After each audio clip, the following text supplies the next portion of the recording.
আসসালামু আলাইকুম, স্বাগত জানাচ্ছি আরটিভির দুপুরের সংবাদে। পুরোটা সংবাদ জুড়ে আপনাদের সাথে রয়েছে মিনিসা সুজানা। বহুল আলোচিত ২১ আগস্ট গ্রেনেড হামলা মামলায় আপিল বিভাগেও খালাস পেলেন বিএনপির ভারপ্রাপ্ত চেয়ারম্যান তারেক রহমান ও সাবেক স্বরাষ্ট্র প্রতিমন্ত্রী লুৎফুজ্জামান বাবর সহ ৪৯ আসামি। হাইকোর্টের দেওয়া খালাসের রায়ের বিরুদ্ধে রাষ্ট্রপক্ষের করা আপিল খারিজ করে দিয়েছে আপিল বিভাগের পূর্ণাঙ্গ বেঞ্চ।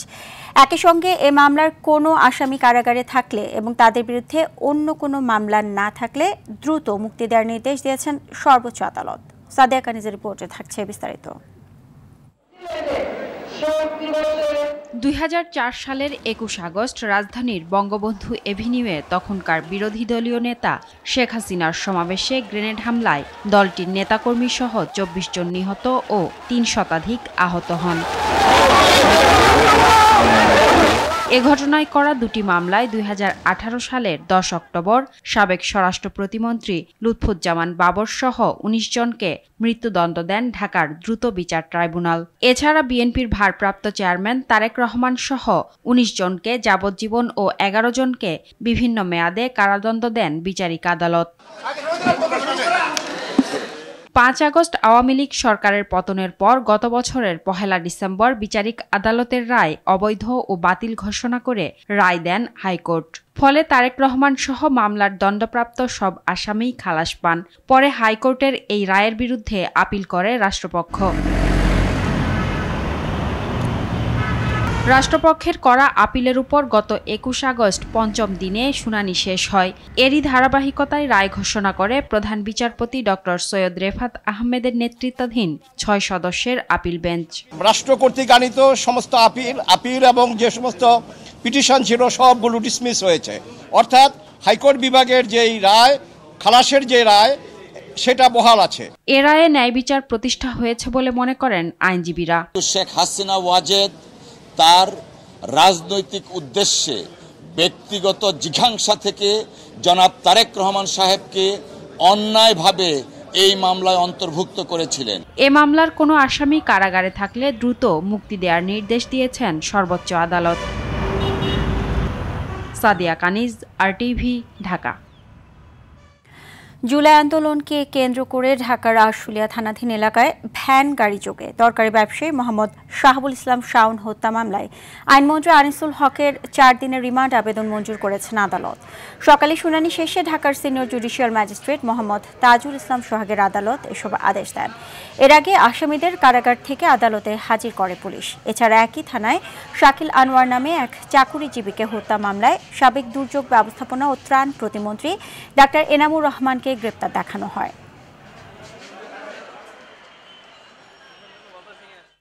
নির্বাচন কমিশন সহ নির্বাচন সংশ্লিষ্ট সব পক্ষের আস্থার সংকট রয়েছে। সুষ্ঠু ও নিরপেক্ষ নির্বাচনের জন্য এটা দ্রুত দূর করা দরকার, এমন মন্তব্য করলেন নির্বাচন কমিশনার আনাউরুল ইসলাম সরকার। আগারগাঁও নির্বাচন ভবনে গণমাধ্যম নীতিমালা পরিবর্তন নিয়ে reporters forum for election and ডেমোক্রেসির সদস্যদের সঙ্গে নির্বাচন কমিশনের মত বিনিময় সভায় তিনি একথা বলেন। এ সময় নির্বাচন কমিশনার আবুল ফজল সানাউল্লাহ বলেন, কমিশন সাংবাদিকদের কাজে বাধা সৃষ্টি করতে চায় না। সাংবাদিকরা যে ধরনের সুপারিশ করেছেন তা যাচাই বাছাই চূড়ান্ত করা হবে। এ সময় আরএফইডির সভাপতি কাজী জেবেল গণমাধ্যম কর্মীদের নির্বাচনের সময় অবাধ সংবাদ সংগ্রহ, টেলিভিশনে সরাসরি সম্প্রচার, ভোট গণনার সময় সাংবাদিকদের উপস্থিতি সহ বেশ কয়েকটি সুপারিশ তুলে ধরেন।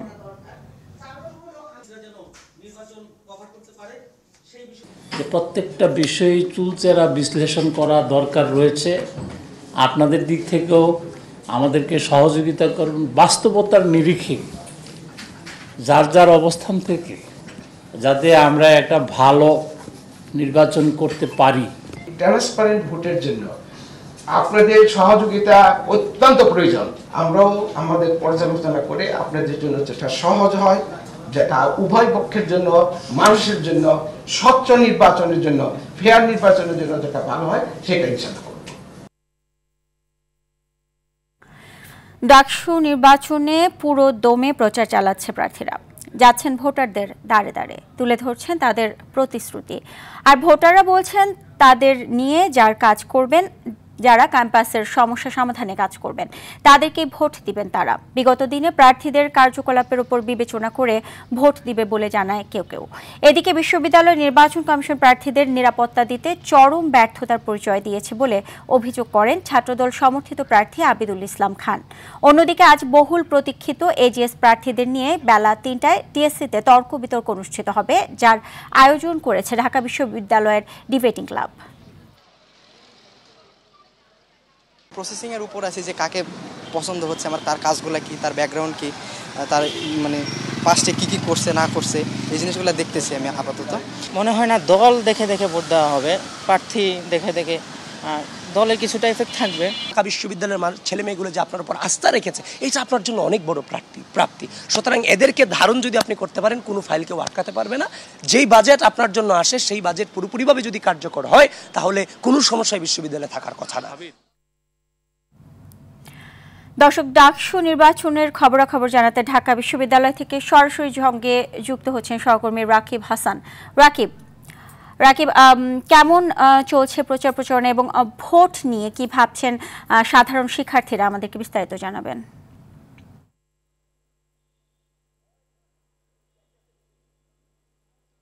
সুজানা, বহুল প্রতীক্ষিত যে এজিএস প্রার্থীদের নিয়ে তর্ক বিতর্ক তা কিন্তু টিএসসিতে আজকে অনুষ্ঠিত হবে বেলা ৩টার দিকে। এই তর্ক বিতর্ক আয়োজনটি করেছে ডিবেটিং ক্লাব এবং জানেন যে প্রচারে নেমেছে প্রার্থীরা। তারা কিন্তু যেই ভোটারদের দ্বারে দ্বারে যাচ্ছেন পুরো দমে কিন্তু ভোটের যে তাদের যে ভোট চাওয়ার অঙ্গীকার তুলে ধরছেন এবং সেই প্রত্যাশা কিন্তু ভোটাররাও খুব খুশি এবং আর ভোটাররা বলছেন তাদের নিয়ে যার কাজ করবেন তাদেরকেই আসলে মূলত তারা ভোট দিবেন।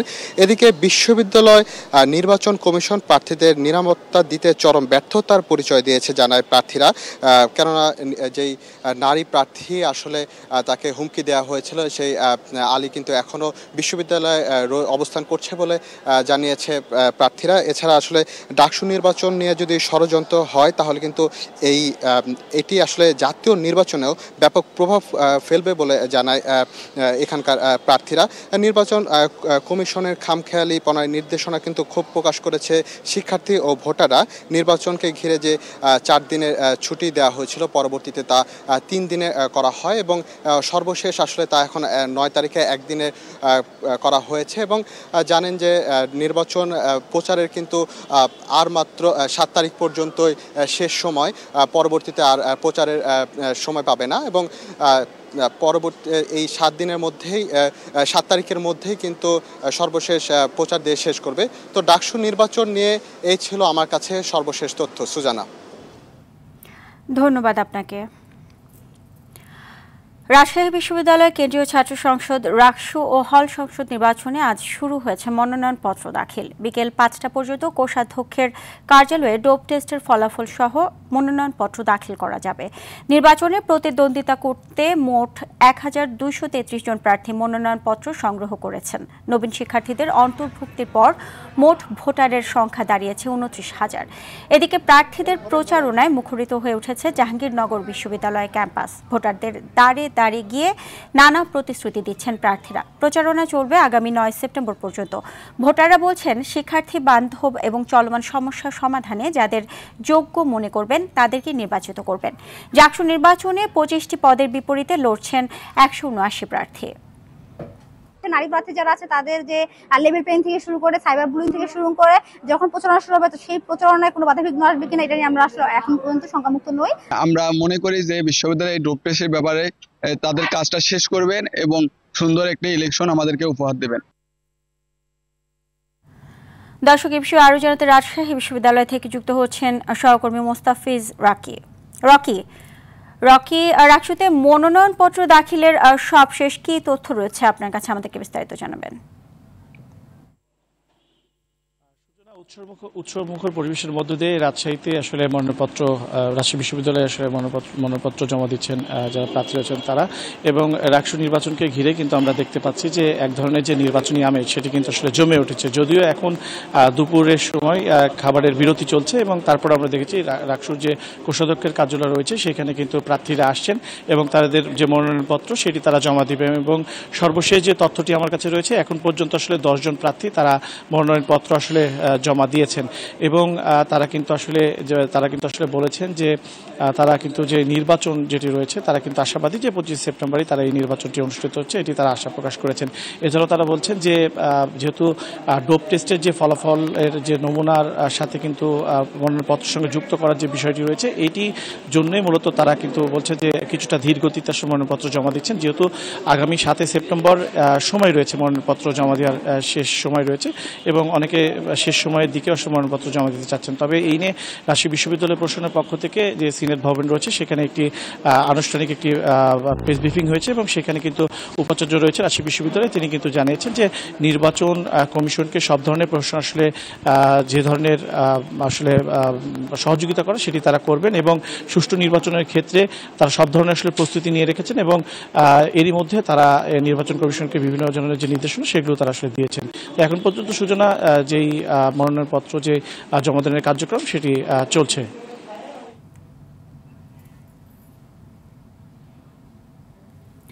ধন্যবাদ আপনাকে।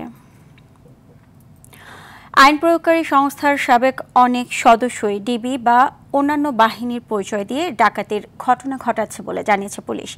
সকালে ডিএমপি মিডিয়া সেন্টারে ঢাকা মহানগর পুলিশের রমনা বিভাগের উপ পুলিশ কমিশনার মাসুদ আলম বলেন, গোপন সংবাদের ভিত্তিতে গেল রাতে রাজধানীর গোলাপ শাহ মাজার এলাকা থেকে ডাকাতির প্রস্তুতিকালে 7 ভুয়া ডিবির সদস্যকে গ্রেপ্তার করা হয়েছে। তাদের কাছ থেকে ডাকাতিতে ব্যবহৃত গাড়ি সহ সরঞ্জামাদি জব্দ করেছে শাহবাগ থানা পুলিশ। পুলিশ জানায়, গ্রেপ্তারকৃতরা এর আগেও ডিবি পরিচয় দিয়ে বিভিন্ন অপরাধ সংগঠিত করেছে।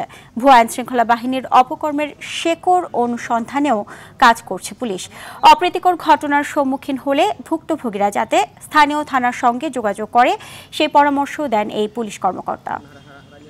পেইড সোর্স বলতে তারা যে ডাকাতি করলো বা তারা সাকসেসফুলি কোনো অপারেশন যখন করে, তো ওইখানে যে টাকাটার ভাগ হয় এটা কিন্তু ওই সোর্সও কিন্তু হচ্ছে ওরাও বেশি পায়। এরা সব ক্ষেত্রে যে আইন শৃঙ্খলা বাহিনীর সদস্য সাবেক সদস্য থাকবে না, এটা অনেক সময় যেমন এদের মধ্যে যে দিন ইসলাম ওরফে কাউসার আহমেদ আছে, ওর হচ্ছে পুলিশের আইডিয়াটা বানায় নিচ্ছে, সে হচ্ছে ইন্সপেক্টর। আমি সিভিলে যাচ্ছি, আমার কাছে আসা হুট করে আসা বলবে যে আপনার ওয়ারেন্ট আছে, অমুক আছে, তোমার কাছে। এখন সাধারণ লোকজন তো বোঝে না এটা। আশেপাশে যারা থাকে তারা যদি একটু প্রোটেস্ট করে, ঠিক আছে ভাই দেখি আপনি আইন শৃঙ্খলা বাহিনীর সদস্য, র্যাবের সদস্য, বিজিবি ডিবির সদস্য, আপনার একটু ইয়েটা দেখেন কোন জায়গা থেকে আসছেন। তুচ্ছ ঘটনাকে কেন্দ্র করে রাজধানীর মালিবাগে সোহাগ পরিবহনের কাউন্টার ও মালিক পক্ষের বাড়ি ভাঙচুর করেছে সন্ত্রাসীরা। বুধবার রাত 11টার দিকে ঘটনা ঘটে। এ সময় সন্ত্রাসীদের ধারালো অস্ত্রের আঘাতে সোহাগ পরিবহনের পরিচালক সহ অন্তত 15 জন আহত হন। কর্তৃপক্ষ জানায়, কাউন্টারের সামনে 2 ব্যক্তি ধূমপান করছিলেন। এ সময় কর্মচারীরা সরে যাওয়ার অনুরোধ করলে খেপে যায় তারা। কিছুক্ষণ পর 50-60 জনের একটি দল এসে এলোপাতাড়ি কাউন্টার ভাঙচুর ও কয়েকজনকে কুপিয়ে জখম করে। এ ঘটনার জন্য জাতীয়তাবাদী স্বেচ্ছাসেবক দলের রমনা থানা ইউনিটের সভাপতি তালুকদার বিল্লালকে দায়ী করছে সোহাগ পরিবহন কর্তৃপক্ষ। তবে এ বিষয়ে কোনো কথা বলতে রাজি হয়নি পুলিশ। রাজধানীর উত্তরার দক্ষিণ খান এলাকায় জনভোগান্তির আরেক নাম জলাবদ্ধতা। সামান্য বৃষ্টিতেই পানির নিচে তলিয়ে যায় রাস্তাঘাট। খানাখন্দে ভরা পথে যানবাহন চলাচলেও বাড়ছে দুর্ঘটনা। জলাবদ্ধতায় অতিষ্ঠ বাসিন্দাদের অভিযোগ, পূর্বের জনপ্রতিনিধিদের কাছে অভিযোগ জানিয়েও প্রতিকার পায়নি তারা। তবে এমন ভয়াবহ চিত্র সম্পর্কে জানেন না খোদ উত্তর সিটি কর্পোরেশনের কর্মকর্তারা। জলাবদ্ধতা নিয়ে আলওয়ান খানের ধারাবাহিক প্রতিবেদনের আজ দ্বিতীয় ও শেষ পর্ব। রাজধানীর উত্তরখানের আইনুসবাগ কলেজ রোড এলাকা। জনবহুল এলাকার এই রাস্তাটি গত 2 যুগ ধরে এভাবেই অবহেলায় পড়ে আছে। নেই স্বাভাবিক চলাচলের অবস্থা। কোথাও হাঁটু পানি, তার উপরে ময়লার স্তূপে জন্মাচ্ছে ছোট ছোট ঘাস, যেন বিলের কোনো দৃশ্য। এই অঞ্চলের বাসিন্দাদের জন্য রাস্তাটি এখন অভিশাপ হয়ে দাঁড়িয়েছে। এখান দিয়ে কোনো মানুষ হাঁটার মতো পরিবেশ নাই, রিক্সা চলে না, গাড়ি ঘোড়া চলে না। এখানে খুব সবসময় পানি আসে, এই পানিগুলো আমাদের বাড়ির ভিতরেও ঢুকে যায়। মানুষ হাঁটতে পারে না, রাস্তা গাড়িগুলি উল্টে যায়, রিক্সা উল্টে যায়। এলাকাবাসীর অভিযোগ, পূর্বের জনপ্রতিনিধিদের কাছে অভিযোগ জানিয়েও কোনো প্রতিকার পায়নি। একটা ডেলিভারি রোগী নেওয়ার সময় রাস্তার মধ্যে ডেলিভারি হয়ে গেছে। আমাদের রাস্তাঘাটের অবস্থা এতই খারাপ, এতই নাজুক। জলাবদ্ধতার কারণে মা বোনেরা চলাফেরা করতে পারতেছে না।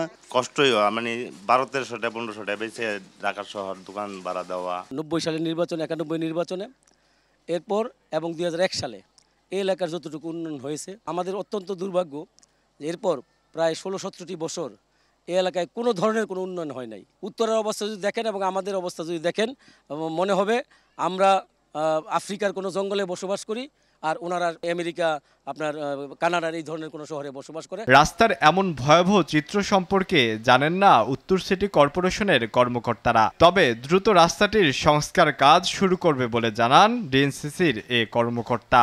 ঢাকা নর্থ সিটি কর্পোরেশন আমরা আগে আমাদের 5টা জোন ছিল, 5টা জোনের মধ্যে 3600 ওয়ার্ড, পরে আমাদের আরও 18টা ওয়ার্ড যুক্ত হয়েছে। কিন্তু হয়তো এই রাস্তাটা হয়তো তখন নেওয়া হয় নাই। আমাদের এই স্বল্প বাজেটের মধ্যে আমরা যে রাস্তাটুকু সবচেয়ে বেশি খারাপ এবং লোকজন চলাচল বেশি করে বা সেই প্রায়োরিটাইজ করে আমরা স্কিম হাতে নেই। তিনি আরও বলেন, অঞ্চলটি অপরিকল্পিতভাবে গড়ে ওঠার কারণে বর্জ্য ব্যবস্থার সঠিক প্রয়োগ নেই, ফলে বর্জ্য রক্ষণাবেক্ষণেও বেগ পোহাতে হচ্ছে তাদের। ফরম্যাটেড এলাকা না আসলে এগুলো, ওখানে রাস্তা করতে গিয়েও আমাদেরকে অনেক সময় বিভিন্ন বিড়ম্বনার সম্মুখীন হতে হয়। জনসাধারণ রাস্তা চায়, কিন্তু অনেকে ছোট রাস্তা ছাড়তে চায় না। সংস্কারের অভাবে চরম ভোগান্তি পোহাচ্ছে এই অঞ্চলের হাজার হাজার মানুষ। দায়িত্বশীলদের দ্রুত পদক্ষেপই পারে ভোগান্তি থেকে তাদের মুক্তি দিতে। আলোয়ান খান, RTV, ঢাকা। সরকার আসে, সরকার যায়, কিন্তু 50 বছরেও একটি ব্রিজ হয়নি দিনাজপুরের ঘোড়াঘাট উপজেলার দেউলিঘাট এলাকায়। নিজেদের অর্থে কাঠ দিয়ে ব্রিজ তৈরি করলেও সমাধান হয়নি সমস্যার। ঝুঁকি নিয়ে চলাচল করছে 9টি গ্রামের লক্ষাধিক মানুষ। হিলি প্রতিনিধি আব্দুল আজিজের রিপোর্টে আরও জানাচ্ছেন লামিয়া তানজিন মাহমুদ।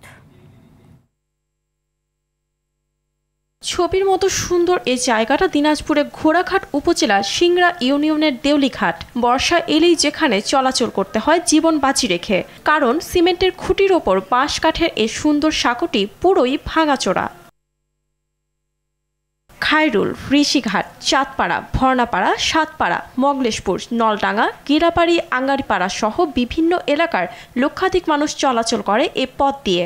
নৌকা কিংবা ভাঙা বাঁশ কাঠের সাঁকোই যাদের একমাত্র ভরসা, যা হয়ে উঠছে মৃত্যুফাত। তবুও 50 বছরে নির্মাণ হয়নি গুরুত্বপূর্ণ সংযোগপথ ব্রিজ। বাঁশ এটা ওটা কাঠ দিয়ে আমরা নিজেই এটা আমরা করছি। বন্যা এগুলো ডুবে যায়, দেখা যাচ্ছে কেউ নৌকাতে পড়ে গেল। 5-6টা গ্রামের লোক আসিতেই করে এই পাকে। সরকার তো সারে কি দেখে 20 রোড পর্যন্ত ডবল করতেছে, কিন্তু এই ব্রিজের তো কোনো খবর নেই না। খুব কষ্ট হয় আমাদের পার হতে, নৌকা ভাড়া করে করে আমরা পার হই। বন্যা আসে তখন ব্রিজের উপর পানি ওঠে, আমাদের স্কুল মিস হয়, আমি বাচ্চাদের ধরেই তো নিয়ে যাই, তারপর বাচ্চারা তো ভয় করে। বর্ষা মৌসুমে কৃষি পণ্য আনা নেওয়ায় অতিক্রম করতে হয় অতিরিক্ত 5 কিলোমিটার রাস্তা। এতে অপচয় হয় সময় ও অর্থের, আশঙ্কা বেড়ে যায় দুর্ঘটনার। আমাদের মজিবর চেয়ারম্যান ছিল, উনি 1 লাখ টাকা দিল, দেওয়ার পর সবাই মিলে ফিরে গেলাম এমপির কাছে। 1 লাখ টাকা তো কাজ শেষ হলো না, এমপি আবার 1 লাখ টাকা দিল। কতবার ওয়াদা করলে শেষ পর্যন্ত তো সব হারিয়ে গেল। ছোটবেলায় পড়ছি যে হোয়াংহ নদী চীনের দুঃখ, আমরা ঠিক সেই পর্যায়ের লোক, আমাদের কেউ মূল্যায়ন করে না। তবে নতুন করে ব্রিজ নির্মাণের প্রস্তাবনা পাঠানো হয়েছে বলে জানান উপজেলা চেয়ারম্যান। জরিপের জন্য অলরেডি আমরা একটা প্রস্তাবনা পাঠিয়েছি। তো এখন যে জরিপটা হবে এটা একটা শেষ জরিপ, এর আলোকেই আগামী দিনে এই ব্রিজটি আমরা বাস্তব রূপ দিতে পারবো বলে আমি আশা করছি। এদিকে কর্তৃপক্ষের সঙ্গে যোগাযোগ করে উদ্যোগ নেওয়ার চেষ্টার কথা জানান উপজেলা নির্বাহী কর্মকর্তা। স্কুলের শিক্ষার্থীরা ঝুঁকিপূর্ণভাবে পারাপার হচ্ছে, এতে আমরা অনেকের শঙ্কার মধ্যে আছি। আমরা ঊর্ধ্বতন কর্তৃপক্ষের সাথে কথা বলেছি, তারা আশ্বাস দিয়েছেন যত দ্রুত সম্ভব ব্রিজ নির্মাণ করবে। লক্ষাধিক মানুষের দুর্ভোগ মাথায় রেখে কাজ করবে প্রশাসন, এমনটাই প্রত্যাশা দিনাজপুরের ঘোড়াঘাট উপজেলার দেউলিঘাটবাসীর। লামিয়া তানজিন মাহমুদ, RTV। বাংলাদেশে এখনো দুর্নীতি চলছে, তবে জুলাই অভ্যুত্থানের পর এটি কিছুটা কমেছে বলে মন্তব্য করেছেন বার্লিন ভিত্তিক আন্তর্জাতিক দুর্নীতি বিরোধী সংস্থা ট্রান্সপারেন্সি ইন্টারন্যাশনাল TI এর আন্তর্জাতিক পরিচালনা পর্ষদের চেয়ারপারসন ফ্রাঁসোয়া ভ্যালেরিয়া। দুপুরে ধানমন্ডিতে ঢাকায় সফর সংক্রান্ত সংবাদ সম্মেলনে মন্তব্য করেন তিনি। এ সময় টিআইবির নির্বাহী পরিচালক ডক্টর ইফতেখারুজ্জামান বলেন, দেশের অধিকাংশ অর্থ আমদানি রপ্তানি বাণিজ্যের মাধ্যমে পাচার হয়, যা এখনও নিয়ন্ত্রণ করা যায়নি।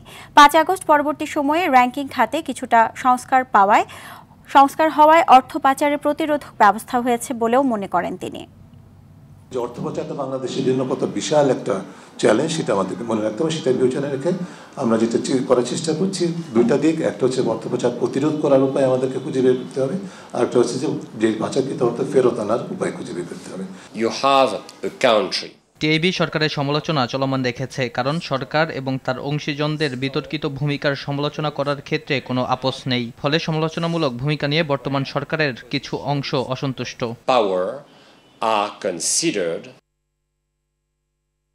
ব্যাট হাতে দারুণ ছন্দে থাকা আইসিসি টি20 ব্যাটারদের তালিকায় 8 ধাপে গিয়েছেন তানজিদ হাসান তামিম। 562 রেটিং পয়েন্ট নিয়ে এখন 36 নম্বরে অবস্থান করছেন এই ওপেনার। এদিকে 1 ধাপ এগিয়ে লিটন দাসের জায়গা হয়েছে 47 নম্বরে। নেদারল্যান্ডসের বিপক্ষে টি20 সিরিজের প্রথম 2 ম্যাচের পর এই সাপ্তাহিক তালিকা প্রকাশ করে ইন্টারন্যাশনাল ক্রিকেট কাউন্সিল। এ তালিকায় 829 রেটিং নিয়ে শীর্ষে রয়েছে ভারতের অভিষেক শর্মা। দুপুরের সংবাদে পর্যন্তই। জেলার সংবাদ বিকেল 4:45টায় দেখার আমন্ত্রণ রইল। এতক্ষণ সাথে থাকার জন্য ধন্যবাদ সবাইকে।